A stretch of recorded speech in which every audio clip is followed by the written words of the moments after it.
Allah, setiap datang bulan Sya'ban sebelum Ramadan, ada 3 adat kebiasaan ulama salaf. Yang pertama, mereka mempersiapkan untuk Ramadan dengan memperbanyak puasa di bulan Sya'ban. Yang kedua, para qurra pada bulan Sya'ban mereka fokus membaca Al-Quran, karena para qurra akan menjadi imam-imam pada bulan Ramadan, sehingga mereka murajaah Al-Quran pada bulan Sya'ban. Nah, panjenengan yang punya hafalan Al-Quran itu juga bisa melakukannya dalam salat tahajud masing-masing, yaitu mengulang hafalan di dalam salat tahajud masing-masing pada bulan Ramadan ini. Adat yang ketiga, para ulama salaf mereka biasanya membahas tentang fikih puasa dan fikih Ramadan. Nah, maka pada bulan Sya'ban kemarin kita belum membahas fikih puasa dan fikih Ramadan, maka untuk pertemuan kali ini kita akan membahas fikih puasa Ramadan.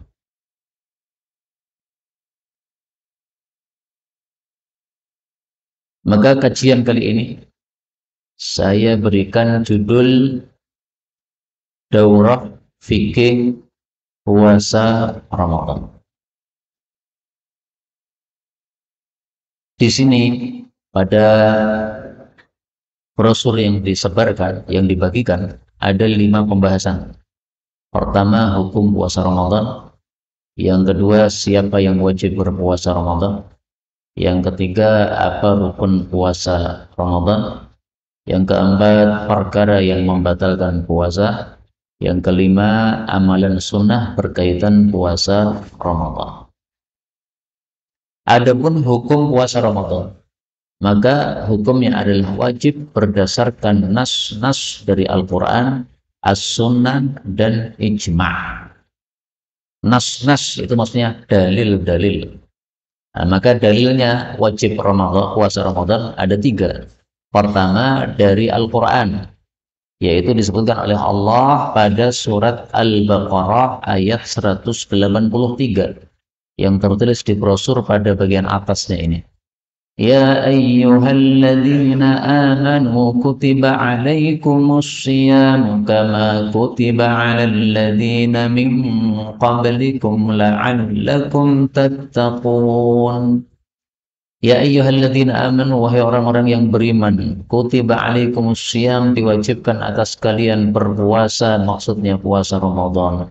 Kama kutiba, sebagaimana diwajibkan alal ladzina min qablikum, atas orang-orang sebelum kalian, la'allakum tattaqun, supaya kalian bertakwa kepada Allah Subhanahu wa taala. Nah, syahid dari ayat ini adalah pada kata-kata kutiba, ya. Kutiba artinya apa? Diwajibkan. Arti asalnya kutiba itu ditulis. Kenapa diungkapkan dengan kata-kata ditulis? Karena semua yang diwajibkan Allah itu sudah ditulis dalam Lauhul Mahfuz, makanya diungkapkan dengan kata-kata kutiba. Ini dalil dari Quran. Sekarang dari hadis Nabi SAW. Hadisnya semua sudah pada hafal. Hadis Arba'in nomor 3.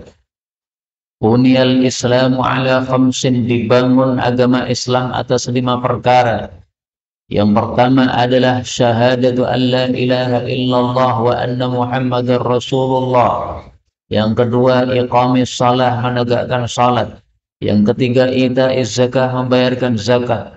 Yang keempat, hajjil baiti, haji ke Baitullah. Yang kelima, shaumi Ramadan, puasa Ramadan. Nah, maka termasuk kewajiban adalah puasa Ramadan. Hadis muttafaqun alaih.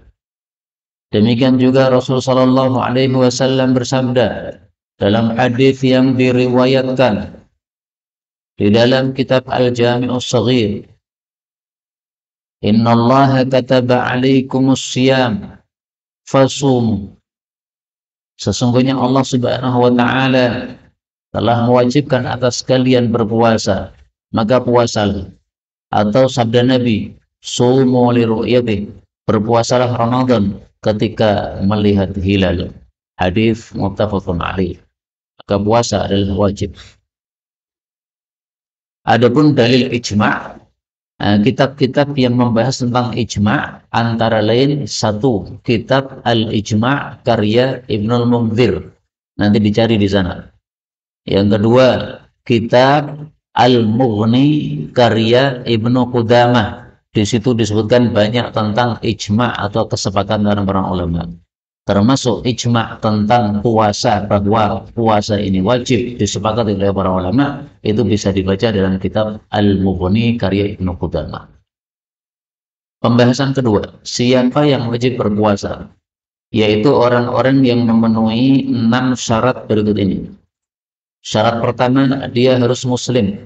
Berarti kalau tidak muslim maka tidak wajib puasa.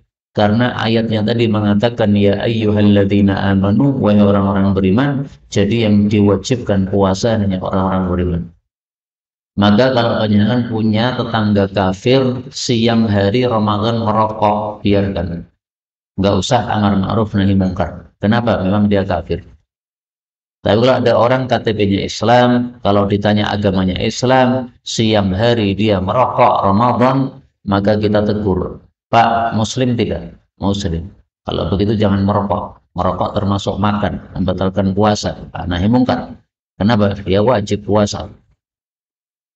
Tapi orang-orang kafir yang dia tidak wajib puasa, besok di akhirat disiksa oleh Allah gara-gara tidak puasa. Jadi memang di dunia nggak wajib puasa, tapi ada siksa bagi mereka gara-gara tidak puasa Ramadan. Gara-gara tidak sholat, mereka juga disiksa. Padahal di dunia mereka nggak wajib sholat, memang belum muslim. Dalilnya dalam Al-Quran.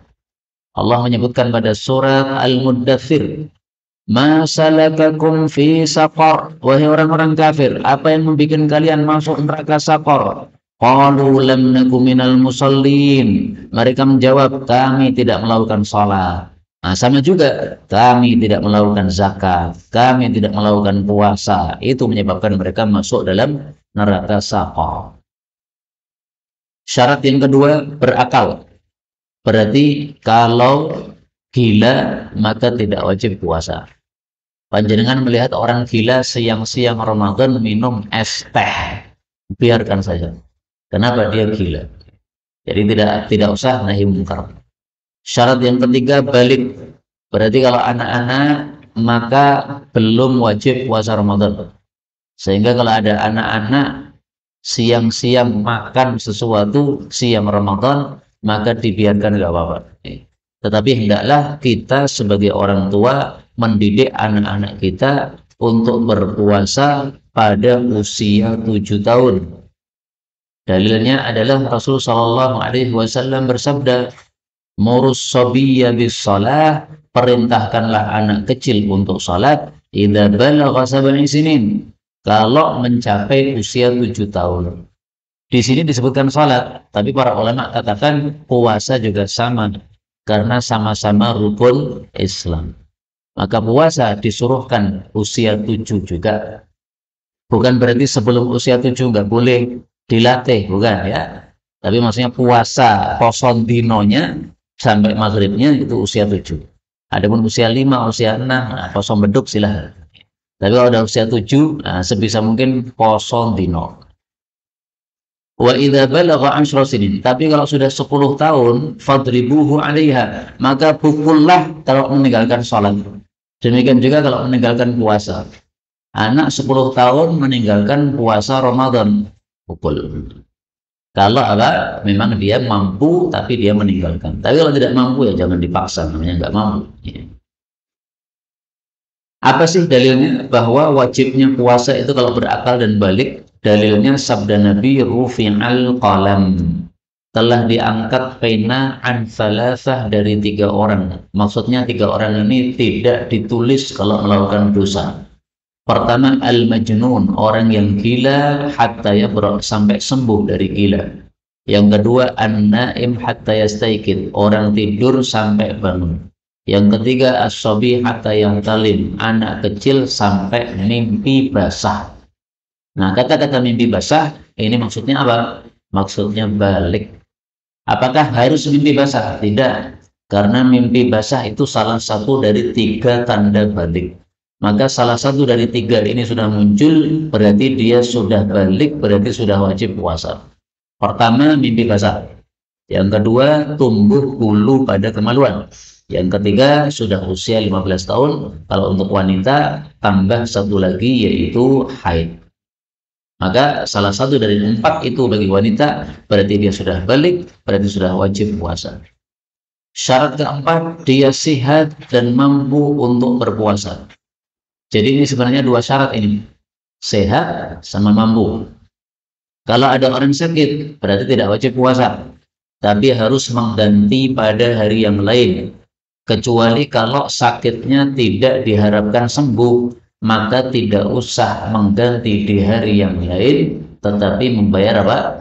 Fidyah. Kalau tidak diharapkan sembuh ya. Kalau masih diharapkan sembuh, maka Allah Subhanahu wa taala mengatakan, "Faman kana minkum maridan", barang siapa yang sakit, au ala safar, atau sedang safar, maka boleh tidak puasa. Fa'iddatum min ayyamin ukhar, mengganti pada hari yang lain. Al-Baqarah 184. Terus mampu. Ada orang sehat tapi nggak mampu. Misalnya orang tua renta. Sehat mbah, sehat. Usia berapa mbah? 100 tahun.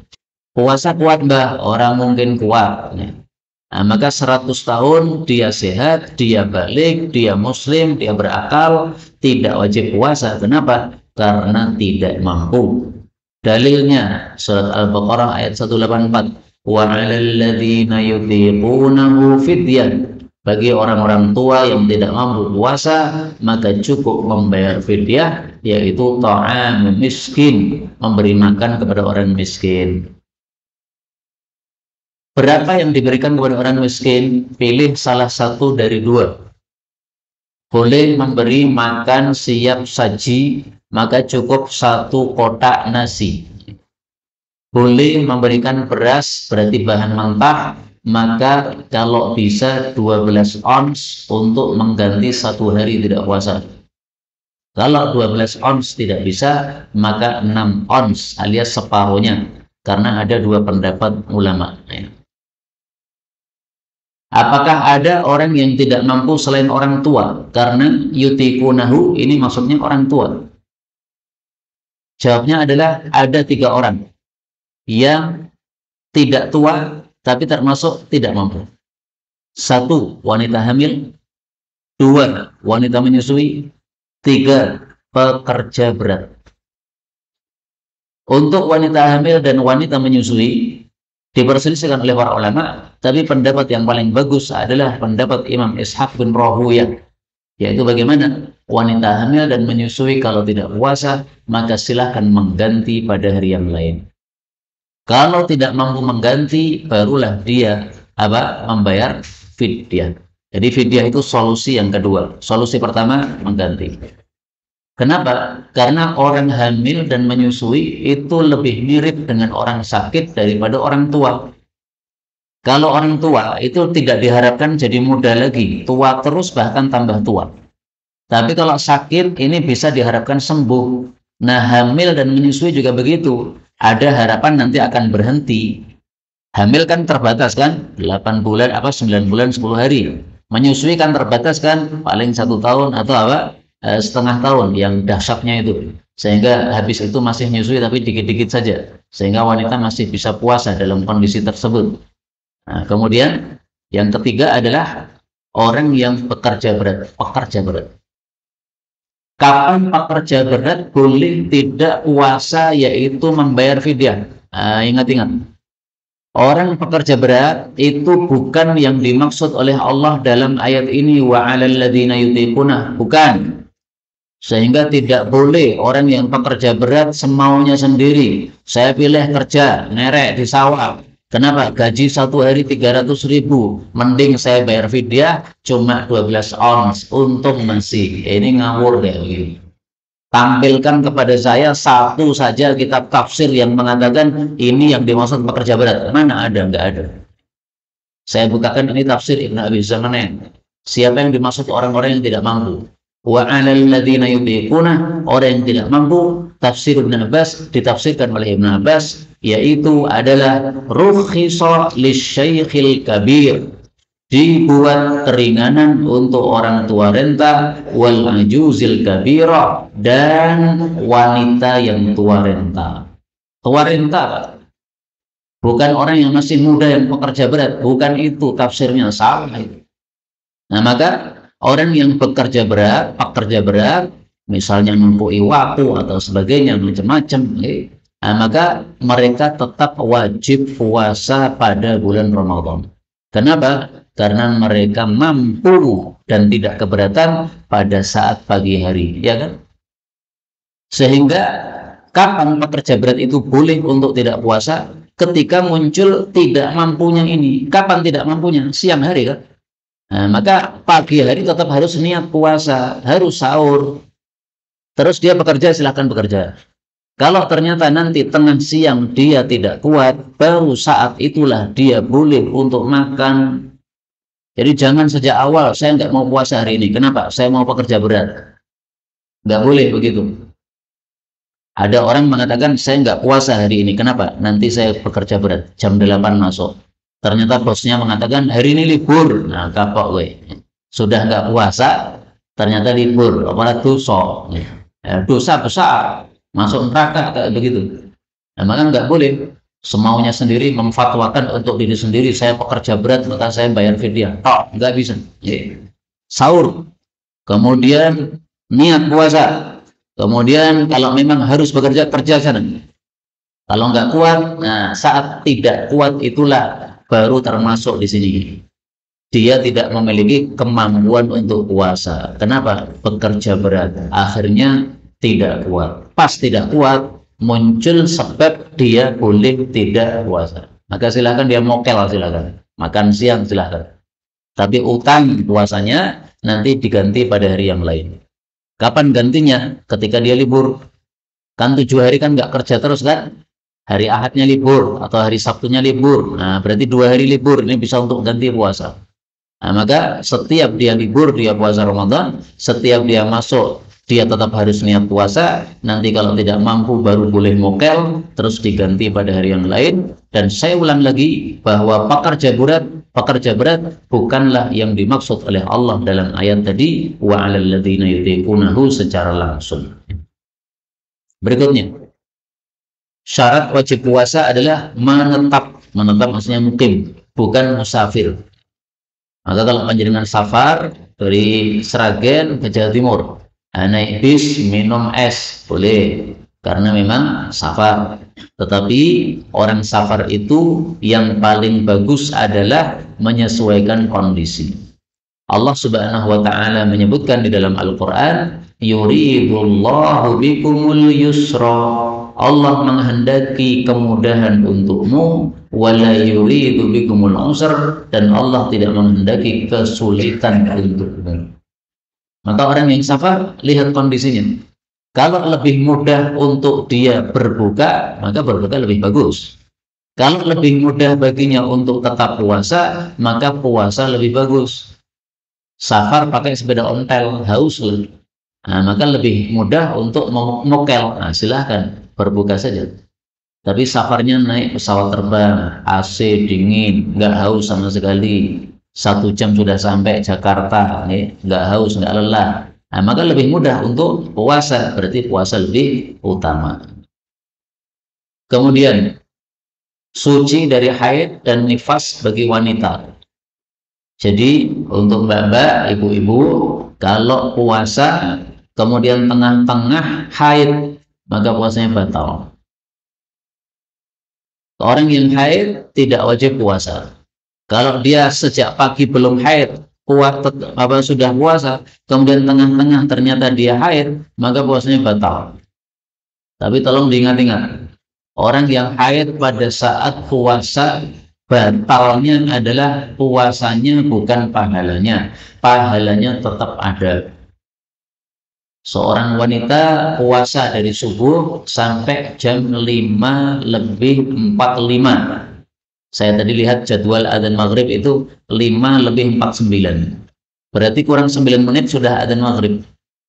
tapi kurang 9 menit Allah ciptakan haid keluar dari dia, keluar, maka puasanya batal. Tapi pahalanya tidak batal. Dia sudah puasa dari subuh sampai jam 5 lebih 50, lebih 45 menit. Lebih 45 menit. Berarti kurang 4 menit lagi, kurang 45 sampai 50. Ya, berarti apa? Kurang berapa tuh? Kurang 4 menit. Maka dia puasanya batal tetapi pahalanya tidak batal. Dia sudah puasa berapa lama itu? Dari subuh sampai jam 6 kurang seperempat. Udah lama itu. Maka ada pahalanya ini. Sama dengan Anda sholat, sudah tahiyat akhir, innaka hamidum majid, kemudian batal. Silahkan keluar, ambil air wudhu, sholat diulang dari awal 4 rakaat lagi. Tapi nggak usah susah. Kenapa? 4 rakaat yang nyaris selesai sudah dapat pahala dari Allah Subhanahu wa Ta'ala. Jadi ada yang batal puasanya, ada yang batal pahalanya. Ini wanita haid, batal puasanya, tidak batal pahalanya. Kalau orang bohong pada saat puasa, ini puasanya sah, tetapi pahalanya batal. Kemudian pembahasan berikutnya rukun puasa. Ternyata rukun puasa cuma ada 2, yang satu batin tidak tampak, yang satu zahir tampak. Maka beliau mulai dari yang batin dulu, yaitu berniat. Nah, niat ini sepakat para ulama adalah amalannya hati, sehingga tidak perlu kita ucapkan, tidak perlu diteriakkan di mik masjid, nawaitu shauma ghadin an adai fardhi ramadhana lillahi ta'ala, atau semisal itu. Saya nggak hafal karena nggak pernah baca. Itu tidak perlu begitu. Kenapa? Sepakat ulama niat itu dalam hati. Maka kalau panjenengan sudah ada aksi, berarti sudah niat. Contoh-contoh ya. Panjenengan mendengar azan zuhur, maka panjenengan tutup toko panjenengan. Itu berarti sudah ada niatan untuk apa? Salat zuhur. Setelah nutup toko, kemudian wudhu, kemudian berjalan ke masjid. Itu sudah niat namanya. Demikian juga Ramadan. Mendengar besok Kamis itu tanggal 1 Ramadan. Maka malam Kamis panjenengan beli sayur untuk dimakan sahur besok. Itu sudah muncul niat berarti. Panjenengan ambil HP, kemudian dipasang alarmnya jam 3 supaya nggak bangun kesiangan. Taruh di samping kepala pas tidur supaya nggak bangun kesiangan. Itu berarti sudah ada niat untuk apa? Puasa. Nggak perlu teriak-teriak nawaitu. Adapun dalil niat ini adalah sabda Nabi yang sangat populer, semua kita sudah tahu, innamal a'malu binniyat. Tiada lain amal itu dengan niat. Maksudnya innama sihhatul a'mali. Tiada lain sahnya amal itu dengan niat. Jadi kalau tidak diniati puasa, tidak sah sebagai puasa. Ada 2 orang, satunya niat puasa, satunya tidak. Ini yang satunya sah puasanya, satunya tidak. Padahal dua-duanya sama-sama dari subuh sampai maghrib nggak makan. Yang satu ditanya, kenapa Pak? Nggak makan dari subuh sampai maghrib. Saya ini badannya lagi terasa nggak enak, terasanya kok berat ini. Saya pengen untuk mengurangi isi badan saya atau gajinya badan saya. Maka dia sengaja pada subuh nggak makan belas sampai maghrib. Niatannya untuk meringankan badan saja atau untuk mencari kesehatan. Nah, itu bukan puasa. Maka definisi puasa adalah menahan dari pembatal puasa dari subuh sampai maghrib dengan niat ibadah kepada Allah. Menahannya harus ada, waktunya harus subuh sampai maghrib, kemudian niatannya harus ibadah. Enggak, itu berarti bukan ibadah. Kemudian di sini ada sesuatu yang penting disampaikan oleh Nabi, wa innama likulli imri'in ma nawa. Masing-masing orang mendapatkan apa yang dia niatkan. Nah, maka guru-guru kami menghasung di awal Ramadan seperti ini, marilah diniatkan yang banyak amalannya. Misalnya ditulis dalam buku kita ya, saya niat untuk mengkatamkan di Ramadan ini berapa kali? Minimal 1 kali. Yang niatan Ramadan ini khatam sampai 10 kali, berarti setiap 3 hari hendaklah dia khatamkan Quran. Maka 30 hari dia bisa khatam 10 kali. Nah, maka santri-santri kamu target sendiri-sendiri ya. Saya Ramadan ini pengen apa? Pengen 1 ya, khatam Quran. Berapa kali? Tulis. Kemudian niatkan pada awal Ramadan ini akan melakukan tarwih setiap malam, tidak pernah absen sama sekali. Niatkan pada awal Ramadan ini akan memberikan iftar atau buka puasa kepada orang-orang yang puasa. Nah, niatkan, semuanya dimunculkan dalam niatan-niatan kita. Kalau para tullabul ilm, dulu-dulu guru-guru kami mengatakan, kamu niatkan untuk mengkhatamkan kitab. Misalnya Ramadan ini mau khataman kitab tafsir 1 jilid Zubdatut Tafasir. Apalagi mengkhatamkan kitab hadis Riyadhus Shalihin. Apalagi mengkhatamkan kitab fikih, semua kitab-kitab dipilih untuk dikhatamkan, diniatkan di awal Ramadan. Kenapa? Karena kalau sudah kita niatkan, meskipun tidak tercapai, Allah sudah memberikan pahala sesuai niatan. Panjenengan niatannya setiap malam itu tarwehan 1 juz misalnya ya. Tapi ternyata Allah berikan sakit, sehingga pas sakit panjenengan tidak mampu tarweh 1 juz, udah dicatat pahala oleh Allah Subhanahu wa taala. Baik, rukun yang kedua, menahan diri dari segala yang membatalkan puasa semenjak terbit fajar hingga terbenam matahari. Nah, pembatal puasa yang inti sebenarnya ada 3, tapi kemudian di poin berikutnya di sini dibahas pembatal puasa ada 7. 1, 2, 3, 4, 5, 6, 7. Nah, mari kita pelajari satu persatu dari 7 pembatal puasa. Yang pertama, makan atau minum dengan sengaja. Berarti kalau lupa maka tidak membatalkan puasa. Siapa yang puasa kemudian makan atau minum karena lupa, maka silahkan lanjutkan puasanya. Yang penting pas ingat langsung makanannya dilepaskan, dilepaskan dari mulut, dibuang dari mulut, jangan dilanjutkan. Minum begitu ingat langsung dihentikan, jangan dilanjutkan. Tapi puasanya sah. Dalilnya sabda Nabi Shallallahu Alaihi Wasallam, "Fala qada'a alaihi." Man nasiya man afhara, barang siapa yang berbuka fi Ramadan pada bulan Ramadan nasiyan karena lupa, fala qada'a alaihi, maka tidak ada kewajiban mengganti puasa, wala kafarah, tidak ada kewajiban kafarah yaitu penghapus dosa. Hadis riwayat Hakim sahih.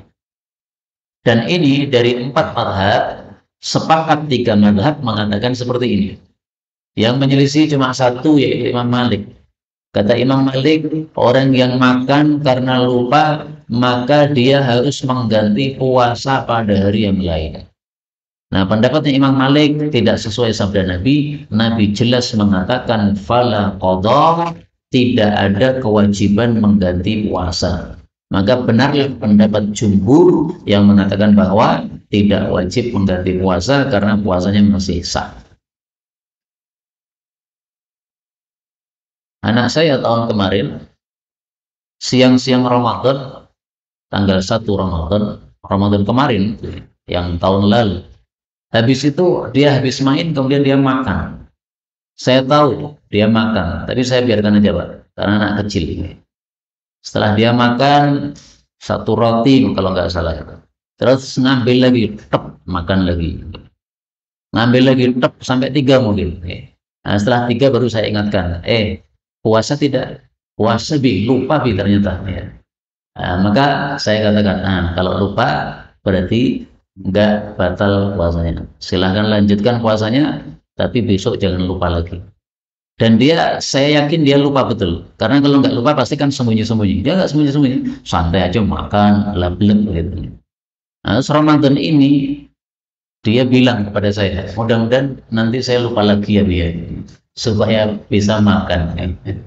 Mudah-mudahan katanya lupa lagi. Kalau betul lupa, ya memang tidak batal berdasarkan hadis Nabi. Yang kedua, muntah dengan sengaja. Jadi muntah itu oleh Nabi dibagi menjadi 2. 1 muntah sengaja, 2 muntah tidak sengaja.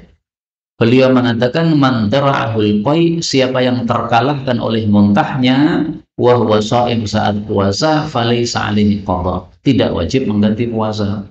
Naik bis pusing karena pontang-panting akhirnya muntah. Nah, ini tidak batal puasa. Tapi wa man istaqa'a, siapa yang sengaja muntah falyaqdi, hendaklah dia mengganti puasanya. Hadis riwayat Imam 4 sahih. Maka pembatal puasa berarti ada dua macam. Ada yang gara-gara masuk makan minum, ada yang gara-gara keluar seperti tadi darah haid, kemudian muntah sengaja dan sebagainya. Kemudian mengeluarkan mani. Mengeluarkan mani ini maksudnya mengeluarkan mani dengan sengaja. Adapun kalau keluar mani itu tidak batal puasa. Apa bedanya keluar mani dengan mengeluarkan mani? Keluar mani contohnya, panjenengan siang-siang tidur pada bulan Ramadan. Bangun-bangun celana basah, berarti apa? Mimpi basah. Nah, itu puasa tidak batal. Ini harus dijelaskan. Kenapa? Kalau nggak dijelaskan, khawatir ada yang salah paham, dikira puasanya batal. Karena pernah saya alami, Pak. Saya masih kecil, nggak tahu kelas berapa dulu, 6 SD atau berapa. Nah, pas puasa Ramadan, kemudian mimpi basah. Oh, berarti bukan kelas 6 itu ya. Udah SMP itu saya ingat ya. Karena apa namanya? Mimpi basahnya itu bukan kelas 6, ya, pas SMP. Mimpi basah. Nah, mimpi basah saya kira waktu itu, wah ini puasanya batal. Akhirnya saya makan aja. Terus mengganti pada hari yang lain. Nah, ternyata salah, enggak begitu. Kalau keluar mani tanpa sengaja enggak batal. Adapun contoh mengeluarkan mani, misalnya seorang suami mencium istri. Setelah mencium keluar mani, nah, puasanya batal. Makanya orang puasa kalau dia khawatir keluar mani tidak boleh mencium istri. Karena Rasulullah yuqabbil, adalah kebiasaan Nabi mencium istri wa huwa shaim, sedang puasa beliau. Hadis muttafaqun alaih. Nah, ini dijelaskan oleh para ulama, ini karena Nabi bisa menguasai nafsunya. Sehingga beliau hanya mencium, tidak akan muncul syahwat yang terlalu besar, sehingga yakin gak akan keluar mani. Dan yakin tidak akan terjadi apa-apa. Nah, maka boleh. Ada seorang tua datang kepada Nabi, ya Rasulullah, boleh saya cium istri? Beliau katakan, boleh. Ada seorang muda datang kepada Nabi, ya Rasulullah, boleh saya cium istri? Beliau katakan, enggak boleh. Tapi penjelasannya bukan karena tua atau muda, bukan ya. Tapi karena syahwat. Seandainya ada orang tua, tapi syahwatnya 1000 watt. Kalau dia cium, pasti keluar mani. Ini enggak boleh mencium. Tapi masih muda, istrinya masih muda juga, baru saja menikah kemarin, tapi syahwatnya biasa, 5 watt. Nah, maka dia cium istri nggak apa-apa. Kenapa? Karena tidak akan keluar mani. Jadi bukan berkaitan usia, tapi berkaitan dengan dengan bisa menguasai syahwat atau tidak. Kemudian memasukkan bahan bukan makanan ke dalam perut melalui jalan biasa. Jalan biasa misalnya hidung, misalnya mulut, ini jalan biasa. Maka kalau panjenengan sakit kemudian ada obat tetes hidung, batal puasanya. Obat tetes diteteskan di mulut, batal puasanya. Tapi kalau tetes mata maupun tetes telinga, maka ini tidak batal karena tidak ada jalur menuju ke perut dari mata dan telinga. Jadi tenggorokan ini nggak ada salurannya sama sekali dari mata, dari telinga. Tapi kadang-kadang kita tetes telinga kok terasa pahit di dalam tenggorokan. Itu hanya rembesan, sehingga bukan masuk jalur, bukan, tapi hanya rembesan. Maka tidak batal. Sama dengan pori-pori kita ini. Kalau kita mandi, itu air ada masuk ke dalam tubuh. Maka kalau mandi dikatakan, maka kalau masuk pori-pori dikatakan membatalkan membatalkan puasa, berarti mandi batalkan puasa. Tapi nggak ada ulama yang ngomong begitu. Nah, maka karena mandi tidak membatalkan puasa, berarti tetes mata, tetes telinga juga sama tidak membatalkan puasa. Ada tadi pagi yang tanya kepada saya di apa tadi ya? suntik kalau nggak salah ya. Disuntik vitamin supaya bisa puasa, gimana? Apakah batal ataukah tidak? Nah, maka saya jawab. Jadi gini, suntik maupun infus itu menurut para ulama mereka membahas bahwa itu hukum asalnya sebenarnya tidak batal puasa. Kenapa? Karena bukan termasuk jalur biasa. Disuntikkan pada pantat, ini bukan jalur biasa kan? Disuntikkan pada tangan, ini bukan jalur biasa kan ini? Tapi kalau itu yang disuntikkan adalah pengganti makanan, maka puasanya batal. Jadi misalnya diinfus, tapi isi infusnya ini apa? Pengganti makan. Sehingga dia selama 1 pekan diinfus, belas tidak makan, nggak apa-apa. Kenapa? Sudah tercukup oleh infus tadi. Nah ini nggak bisa puasa dalam kondisi begitu. Itu sama dengan makan. Tapi kalau infusnya hanya obat saja, karena sakit, kemudian dikasih infus, dikasih obat, maka tidak membatalkan apa? Puasa. Kenapa? Karena tadi bukan jalur biasa. Ini yang batalkan adalah yang jalur biasa. Berikutnya, meniatkan berbuka. Jadi kalau panjenengan niatan, saya mau berbuka, meskipun tidak makan apa-apa, itu sudah batal puasa. Melihat es, wah seger tenan. Nah, sudah seger tenan pun rampung, jangan dilanjutkan. Cuma batin seger tenan nggak apa-apa, nggak batal. Tapi kalau dilanjutkan, aku tak minum es ini, batal puasa. Kenapa? Karena dia meniatkan untuk berbuka, yaitu dengan cara minum, padahal dia dalam kondisi puasa. Kemudian yang ketujuh, bersetubuh. Ini bersetubuh berbeda dengan 6 pembatal yang lain. Kalau 6 pembatal yang lain, panjenengan baca dalam kurung wajib qadha, wajib qadha, wajib qadha, yaitu wajib mengganti puasa di hari yang lain. Tapi untuk bersetubuh, ini selain wajib qadha juga wajib membayar kafarah. Jadi kewajibannya 2. Kewajiban pertama, puasanya batal maka wajib mengganti di hari yang lain. Kewajiban yang kedua, dia harus membayar kafarah, yaitu penebus dosa. Dosa itu siang-siang kok malah hubungan suami istri, dosa. Nah, maka harus ada kafarah. Kafarahnya apa? Disebutkan dalam hadis Nabi. Kalau punya kitab Bulughul Maram, bisa dilihat kitab Bulughul Maram nanti. Ya. Rasulullah Shallallahu Alaihi Wasallam mengatakan kepada seseorang yang lapor kepada Nabi Shallallahu Alaihi Wasallam, ya Rasulullah halaktu, ya Rasulullah hancur saya ya Rasulullah. Maka Rasul mengatakan, apa yang bikin kamu hancur? Maka dia mengatakan, saya hubungan intim dengan istri siang Ramadan.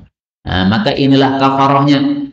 Kafarahnya ada 3, ini harus urut 1. Kalau nggak bisa baru 2. Kalau nggak bisa baru 3. Nggak boleh milih, nggak boleh. Harus urut. Pertama, tajidu ma ta'tiku raqabah. Kamu bisa memerdekakan budak. Nah, sekarang jelas nggak bisa, karena nggak ada budak. Duit seberapapun panjenengan punya banyak, tapi memang nggak ada budak, berarti nggak bisa. Maka turun kedua, tasuma syahrain. Kamu puasa 2 bulan, tapi harus berturut-turut. Lah ini sahabat Nabi ini mengatakan, saya nggak mampu. Saya disuruh puasa 1 bulan saja nggak kuat. Sampai akhirnya terpaksa ngumpuli istri siang-siang. Apalagi 2 bulan, nggak mungkin kuat. Maka Rasulullah mengatakan, ya sudah, tut'imu sittina miskinan, kamu kasih makan 60 orang miskin. Dari mana jumlah 60 ini? Dari puasa 2 bulan tadi. 2 bulan sama dengan berapa? 60 hari. Nah, maka 1 hari tidak puasa diganti dengan kasih makan 1 orang miskin. Berarti 60 orang miskin. Nah, 1 orang miskinnya dikasih berapa? Ternyata di sini bi'araqin fihi tamrun. Nabi kasih kepada dia 1 wadah arak isinya kurma.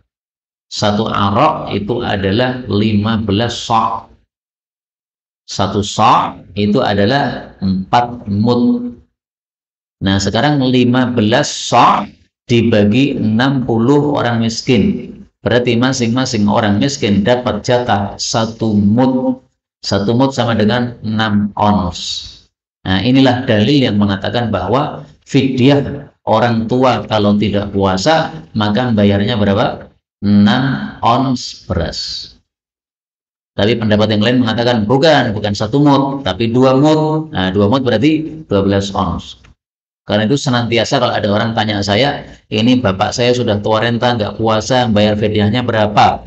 Maka saya tanya, bisa nggak bayar fidyah 12 ons? Kalau dia mengatakan bisa, mampu, nah 12. Kalau wah keberatan 12, baik 6 ons saja. Oke. Diberikan kepada 60, kalau ini 60 orang miskin ya. Tapi kalau orang yang tidak puasa Ramadan berarti 30 orang miskin. Dicari 30 orang miskin. Jumlahnya 30. Kalau bisa. Wah, saya susah mencari 30 orang miskin. Taunya ada 10 orang miskin. Baik, berarti 10 orang miskin masing-masing dikasih 6, berarti sudah berapa? 60 orang miskin. Tapi sebisa mungkin betul-betul 60 orang miskin bagi orang yang apa? Membayar kafarah tadi karena dia hubungan intim pada siang Ramadan. Ini hadis yang sahih diriwayatkan oleh Imam 7. Imam 7 termasuk Bukhari Muslim. Baik, pembahasan terakhir. Amalan-amalan sunnah berkaitan puasa Ramadan. 1. Bersaur. Jadi sahur itu termasuk sunnah Nabi. Tidak wajib, tetapi jangan ditinggalkan. Kenapa? Karena Rasulullah mengatakan, as-sahuru akluhu barakah. Makan sahur itu berkah. Fala tada'u, maka jangan meninggalkan. Walau ayyajra'a ahadukum jar'atan mimma, meskipun hanya minum seteguk air. Fa innallaha wa malaikatahu, karena Allah dan para malaikat yusalluna 'alal mutasahhirin, memberikan selawat kepada orang-orang yang makan sahur. Hadis riwayat Ahmad. Allah kasih selawat. Selawatnya Allah itu apa? Ada 3 pendapat. Ada yang mengatakan rahmat Allah. Ada yang mengatakan ampunan Allah. Ada yang mengatakan ujian dari Allah. Saya katakan mudah-mudahan semuanya kena. Jadi diberi oleh Allah rahmat dan ampunan dan dipuji-puji oleh Allah Subhanahu wa taala di hadapan para malaikat. Maka jangan meninggalkan sahur. Kemudian yang kedua, melambatkan sahur. Ini maksudnya mengakhirkan sahur. Ini tampaknya bahasa Brunei atau apa Malaysia begitu ya. Nah, kalau bahasa kita orang Indonesia, mengakhirkan sahur. Berikutnya, menyegerakan berbuka puasa. 2 hal ini termasuk sunnah seluruh para nabi. Inna ma'syarul anbiya, sungguh kami seluruh para nabi, umirna an nu'ajjila iftarana, disuruh oleh Allah menyegerakan buka puasa, wa nu'akhir suhurana, mengakhirkan sahur. Nah, maka Ahlus Sunnah wal Jamaah sepakat buka puasa itu disegerakan. Bagaimana cara menyegerakannya? Yaitu begitu terbenam matahari, saat itulah buka puasa. Wah, matahari nggak terlihat karena tertutup oleh bangunan-bangunan. Nah, berarti adzan. Begitu adzan maghrib terdengar, muadzinnya orang yang tepat adzannya, nah, begitu Allahu Akbar, langsung ambil kurma. Jangan menunggu adzan selesai baru makan, nggak ada sunnahnya. Jangan menunggu gelap baru makan, itu adat orang-orang Syiah. Kita bukan orang-orang Syiah, kita Ahlus Sunnah wal Jamaah. Buka puasanya sesuai Nabi, yaitu ketika terbenam matahari, maka saat itulah berbuka. Berikutnya, berbuka dengan tamar atau air. Ini kalau mau lebih akurat, berbuka dengan rutab. Kalau tidak ada barulah tamar, kalau tidak ada barulah air putih. Karena adalah Rasulullah yuftiru, biasanya memulai berbuka ala rutabatin, dengan beberapa butir rutab. Rutab itu kurma yang masih basah. Harganya konon 90.000, tapi nggak tahu dapat berapa. Ya, paling dapat sedikit. Minimal 3. Karena rutabatin beberapa rutab, itu berarti minimalnya 3. Saya tidak bisa makan 3 karena linu giginya. Maka 1 saja, ya sudah, nggak apa-apa. Okay. Fa'ilam takun rutabat, kalau tidak ada rutab, fatamarat, barulah makan beberapa butir kurma kering. Jadi kurma kering itu yang biasa dijual, yang kita biasa beli di toko-toko itu, yang warnanya hitam itu, coklat itu. Kalau tidak ada kurma, barulah hasawatin, beliau minum beberapa teguk air. Hadis diriwayatkan oleh Abu Dawud. Maka minum beberapa teguk air, ini maksudnya air putih. Karena itu kalau masjid-masjid panjenengan mengadakan buka bersama, tolong dua hal dicatat. Satu, siapkan kurma. Kemudian para jamaah disuruh rame-rame memulai dengan kurma supaya semuanya menghidupkan sunnah. Dua, kalau susah untuk menghadirkan kurma, maka hadirkan air putih, jangan air teh. Kalau ada kurma, silahkan. Mau teh, silahkan. Mau kolak, silahkan. Karena sudah ada kurma. Tapi kalau nggak ada kurma, maka tehnya ditunda dulu. Air putih saja. Karena memang sunnahnya adalah seperti itu. Adapun sebabnya Rasulullah sudah mengatakan, fa'innahu barokah. Kenapa sih memulai dengan kurma? Fa'innahu barokah. Karena kurma berkah. Kenapa sih dengan air putih? Fa'innahu tahur. Karena air putih itu mensucikan. Nah, kalau teh atau kopi tidak mensucikan. Malah dia membawa kotoran teh atau kotoran kopi itu. Buktinya gelas yang biasa digunakan untuk buat teh warnanya hitam, ya. Nah, maka berarti Anda bawa kotorannya di situ. Meskipun insya Allah kotorannya nggak bahaya ya, tapi itu tidak mensucikan, namanya tidak bersihkan. Kemudian memberi makan untuk berbuka bagi orang yang berpuasa, kasih iftar. Nah, maka panjenengan bawa satu kotak kurma ditaruh di pintu masjid sana. Tulisi halal. Nah, maka setiap orang masuk masjid melihat kurma, bismillah makan. Dapat pahala orang puasa tadi. Sebagaimana sabda Nabi SAW, man fattara sha'iman, barang siapa yang kasih buka puasa kepada orang puasa, falahu mithlu ajri, maka dia mendapatkan pahala semisal yang puasa tadi. Tanpa mengurangi pahalanya, Pak. Ini ada orang puasa, makan kurma yang kita siapkan. Kita dapat pahala puasa dia, tapi pahala dia nggak berkurang. Karena kalau pahala dia berkurang, berarti Allah zalim. Allah nggak pernah zalim. Maka pahala dia tetap dapat, kita dapat pahala orang yang puasa. Maka yang tidak pernah puasa Senin Kemis, kalau pengen dapat pahala puasa Senin Kemis, kasih buka puasa kepada orang yang melakukan puasa Senin Kemis. Sudah sama-sama dapat pahala. Kemudian berdoa ketika berpuasa. Maksudnya sepanjang kita puasa, doa kita itu mustajab, maka perbanyaklah doa. Rasulullah Shallallahu Alaihi Wasallam bersabda, "Thalathun haqqun 'ala Allah." Tiga orang Allah pasti kabulkan doanya. Pertama, as-shaim hatta yuftir, orang yang puasa sampai berbuka. Jadi sejak awal puasa sampai berbuka, doanya mustajab. Kenapa? Karena dia sedang melakukan ibadah kepada Allah, sehingga sangat dekat sama Allah. Kalau dekat sama Allah, berarti doanya mustajab. Yang kedua, orang yang terzalimi. Yang ketiga, orang yang musafir. Tapi saya jujur, ini hadis riwayat Bazzar, kata Syekh Albani derajatnya dhaif, tapi ada ulama yang mensahihkan. Sehingga kita ngikuti ulama yang mensahihkan, nggak ada masalah. Kemudian berdoa sejurus selepas berbuka puasa. Ya, jadi maksudnya berbuka setelah buka puasa. Sebelum buka puasa juga ada doanya, tetapi hadisnya dhaif. Allahumma laka sumtu wa ala rizqika aftartu. Ini sebelum buka puasa, tapi hadisnya mursal termasuk itu. Adapun setelah buka puasa, maka hadisnya sahih.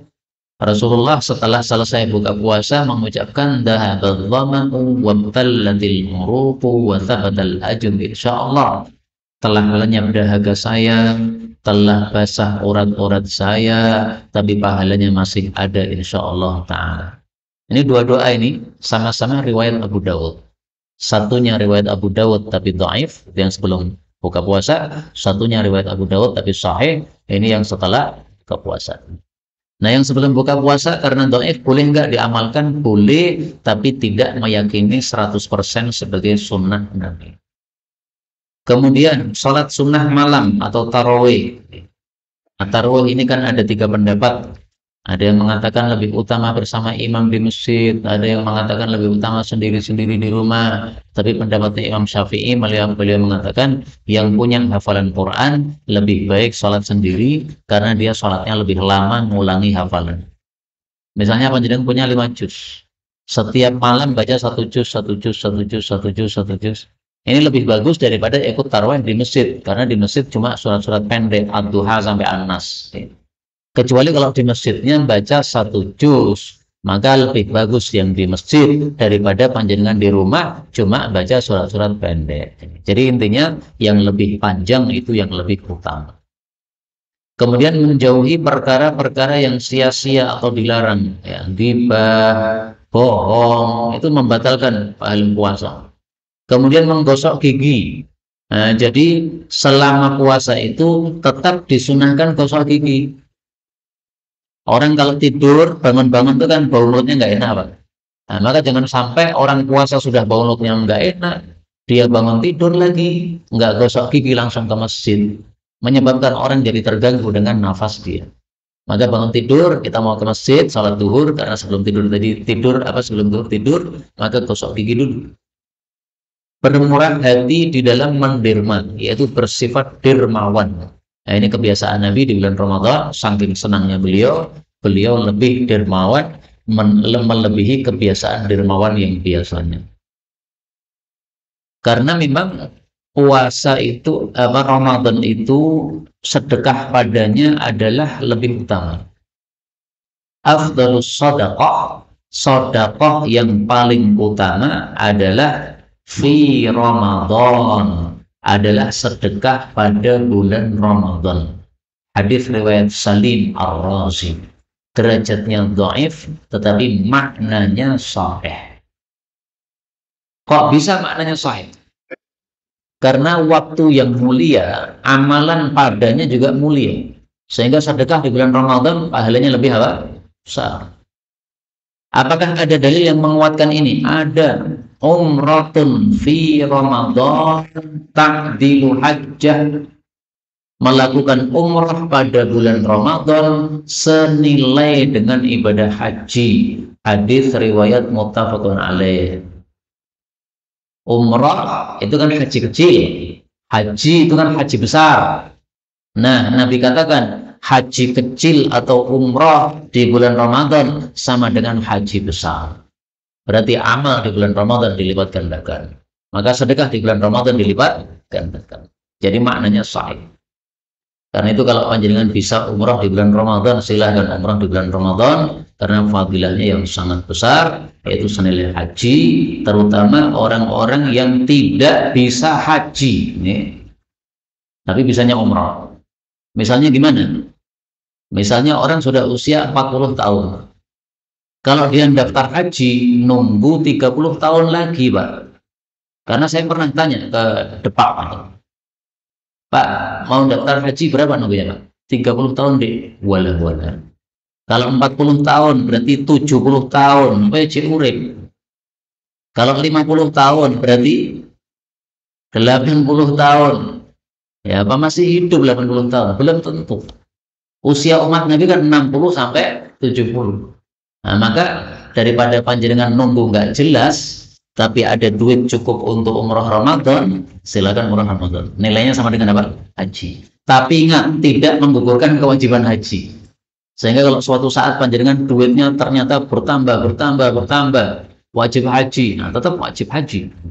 Tapi maksudnya solusi bagi yang tidak bisa haji, tapi mampu untuk umroh Ramadan, maka itu adalah solusi yang bagus, karena dari sisi pahalanya selevel.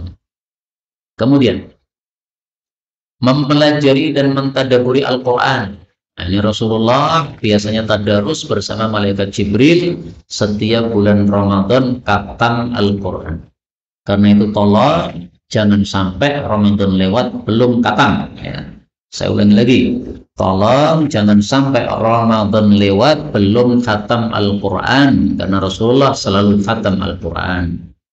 Kemudian memperbanyak ibadah pada 10 hari terakhir Ramadan. Termasuk apa? Iktikaf di masjid pada 10 hari terakhir Ramadan. Tujuannya apa? Berusaha untuk mendapatkan Lailatul Qadar. Jadi 3 poin terakhir ini sebenarnya satu kaitan. 10 akhir Ramadan, jangan sampai lemah ibadahnya. Jangan kalah dengan kuda, kata para ulama. Para ulama mengatakan kuda itu kalau dia lomba, maka begitu dia melihat garis finish itu langsung dia kerahkan sekuat tenaganya untuk menang. Ya. Jadi semakin dekat dengan garis finish semakin kencang larinya. Nah, manusia jangan kalah sama kuda. Akhir Ramadan malah lemas, nggak ibadah lagi. Kan biasanya orang-orang Ramadan semakin akhir semakin mengalami kemajuan. Nah, itu jangan ditiru. Softnya maju, maju, maju. Nah, jangan ditiru. Mestinya kemajuan dalam bab semangatnya ibadah seperti yang dilakukan oleh Rasul. Nih dalilnya. Syadda mizarahu.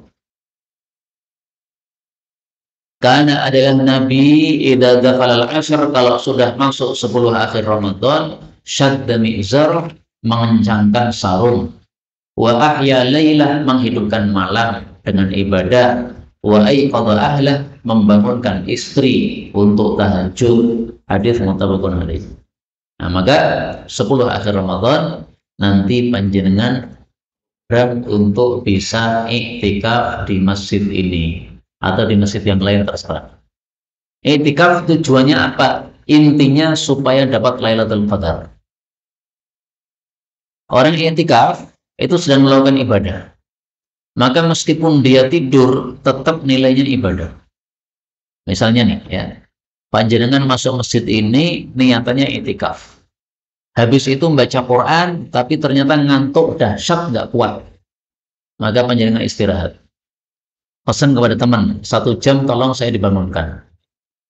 Maka selama tidur 1 jam ini nilainya apa? Ibadah. Yaitu ibadah apa? Ibadah iktikaf. Karena dia di masjid. Tapi kalau kita tidur di rumah, ya nilainya tidur saja.